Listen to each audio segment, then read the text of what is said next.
Oke, kita langsung masuk aja nih. Buat kalian yang sering mantau pasar modal atau dunia teknologi di Indonesia, pasti belakangan ini sering banget dengar soal pergerakan saham Goto yang, ya dibilang anomali juga iya. Di sesi bedah materi kali ini, kita bakal kupas tuntas misteri di balik runtuhnya harga saham raksasa kebanggaan kita ini.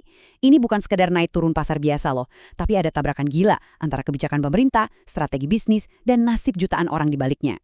Coba perhatiin angka ini, Rp50. Di bursa saham Indonesia, angka 50 ini tuh ibarat lantai dasar paling mentok buat pasar reguler. Nggak bisa lebih bawah lagi.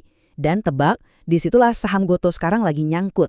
Secara teknis, harganya udah nggak bisa turun lagi di papan reguler. Buat perusahaan raksasa sekelas Goto, nyungsep sampai ke batas bawah ini jelas posisi yang bener-bener kritis. Nah, yang bikin ini jadi misteri finansial yang beneran mind-blowing adalah timingnya.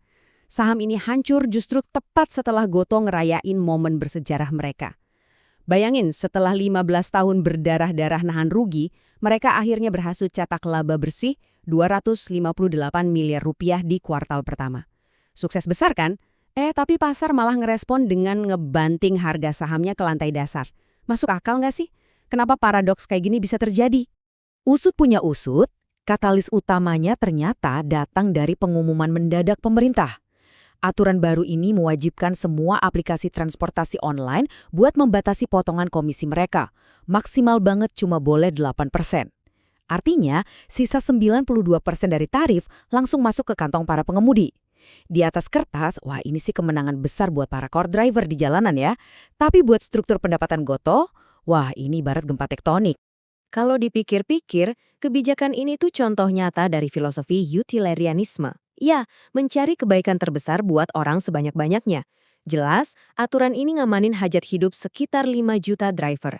Tapi, ya ada tapinya nih, kebaikan ini dibayar mahal secara langsung oleh sekitar 300.000 investor retail yang udah naruh modal dan harapan mereka semenjak Goto pertama kali IPO.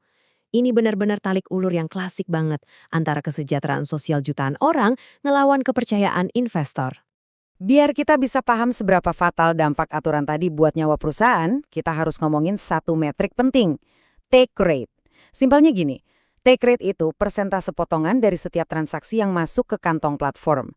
Duit inilah yang murni dipakai buat nutupin biaya operasional yang gila-gilaan dan pastinya buat nyari untung. Sekarang mari kita bandingin.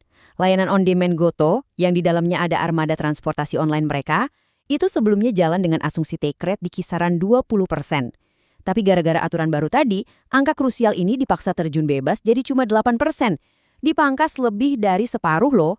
Ini tuh bukan sekedar ngurangin margin dikit-dikit ya. Ini udah kayak motong urat nadi utama pendapatan mereka. Terus apa efeknya kalau pemangkasan ini kita masukin ke hitung-hitungan? Gini, total nilai transaksi atau GTV mereka itu gede banget, nyentuh 16,3 triliun rupiah. Nah, kalau kali take rate-nya dipotong sedrastis tadi, itu sama aja dengan ngilangin potensi pendapatan sampai 2,4 triliun rupiah per kuartalnya. Ngeri kan? Ini bukan cuma angka di atas kertas loh, ini benar-benar duit tunai triliunan yang mendadak lenyap dari laporan keuangan tiap 3 bulan. Nah, kalau semua fakta tadi kita gabungin, realitasnya benar-benar pahit. Laba bersih 258 miliar rupiah yang susah payah mereka rayain kemaan, langsung hangus seketika, tergilas sama proyeksi kerugian 2,4 triliun ini.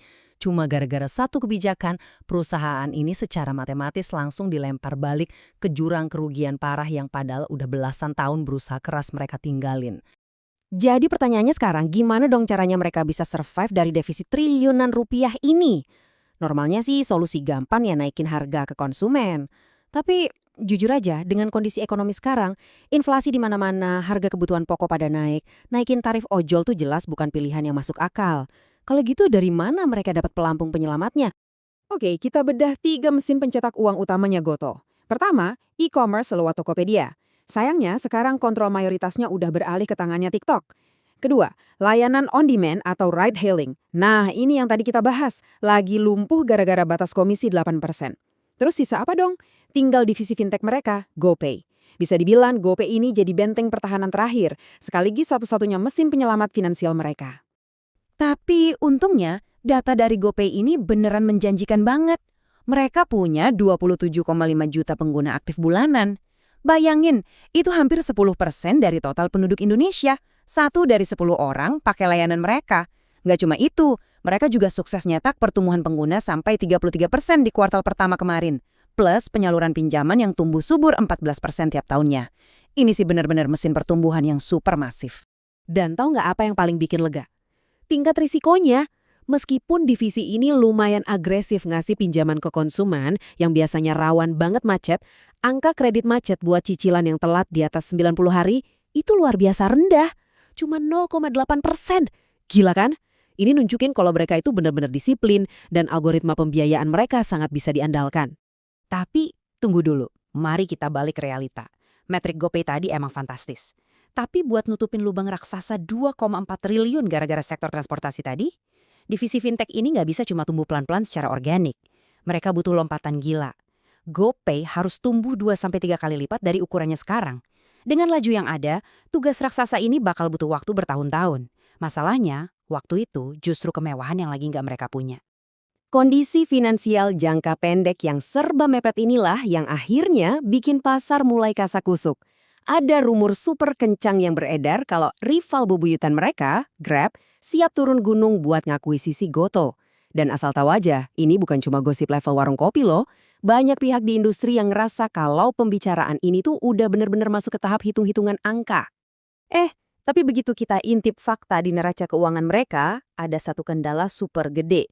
Kas tunai nganggur yang dipunya Grab itu tercatat sekitar 2,9 miliar dolar atau kira-kira 48 triliun rupiah. Sementara itu, nilai pasarnya Goto ada di kisaran 60 triliun rupiah. Hitungan kasarnya aja, Grab masih nombok sekitar 12 triliun kalau mau beli Goto 100% secara tunai. Jadi skenario caplok penuh tanpa pendanaan luar yang masif, rasanya sih mustahil. Karena beli lunas itu susah, muncullah skenario alternatif. Yang paling matematis ya, Grab cuma ngambil porsi mayoritas aja, sekitar 51%. Ini biayanya butuh sekitar 30 triliun rupiah, yang masih cukuplah masuk ke dompet kas mereka. Skenario lain mungkin melakukan penawaran tender ke publik, tapi masalahnya dengan aturan komisi 8% yang bikin proyeksi pendapatan ancur lebur tadi, negosiasi harga valuasi yang lagi jalan hampir pasti bakal nyangkut atau mundur drastis. Nah, di saat para bos besar dan eksekutif lagi pusing mikirin strategi, mari kita lihat nasib investor di lapangan. Ada ironi pahit nih di bursa kita. Kalau kamu itu nasabah broker prioritas, kamu punya akses eksekusi kilat dan bisa dengan santainya kabur ngelepas saham di harga Rp51. Tapi buat investor retail biasa, ya cuma bisa gigit jari, terjebak mati kutu di belakang puluhan juta antrean pesanan jual yang nggak laku-laku. Lebih ngerinya lagi, antrean macet ini ngebawa kita ke ancaman yang paling ditakutin. Jebakan call full auction atau FCA. Kalau saham Goto ini mogok terus di harga Rp50 selama 3 bulan penuh dan transaksinya mati gara-gara nggak ada yang mau beli, bursa bakal nyeret saham ini masuk ke mekanisme FCA.